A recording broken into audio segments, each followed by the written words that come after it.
Okay, சரி, நீ topic போலாம். காஸ்ட் ஆஃப் டிசைபிள், அதாவது சீடத்துவத்தின் விலை.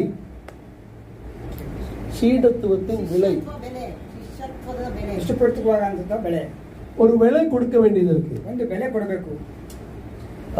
ಒಂದು ಊಟ ಬೇಕಂದ್ರೆ ಏನು ಮಾಡಬೇಕು? ಅಡುಗೆ ಮಾಡಬೇಕು. ನೀವೆಲ್ಲ ಏನು ಹೇಳ್ತೀರಾ? ಅಡುಗೆ ಮಾಡಬೇಕು ಅಲ್ವಾ? ಇಲ್ಲಾಂದ್ರೆ ಹಣ ಕೊಡಬೇಕು ಅಲ್ವಾ? பைசா கொடுத்து இட்லி வாங்கணும், கரெக்டா? பைசா கொடுத்து ஒரு விலை கொடுக்கணும், ಬೆಲೆ ಕೊಡಬೇಕು. அப்போ அந்த விலை கொடுக்கலைன்னா ಆ ಬೆಲೆ ಕೊಟ್ಟಿಲ್ಲ ಅಂದ್ರೆ ಊಟ கிடைக்காது, ಆಹಾರ ಸಿಕ್ಕಲ್ಲ. ஓகே, நம்ம மத்தியில் நம்ம ஐயா இருக்கிறாரு, ஜெயராஜ் ஐயா இருக்கிறாங்க. ಅವರಿದ್ದಾರೆ ಜಯರಾಜ್ ಅವರೇ. அவர் நல்லா கீபோர்டு வாசிக்கிறாரு, ಚೆನ್ನಾಗಿ ಕೀಬೋರ್ಡ್ ಬಾರಿಸ್ತಾರೆ. அவர்கிட்ட போய் ಅವ್ರ ಹತ್ರ ಹೋಗಿ எப்படியா கீபோர்டு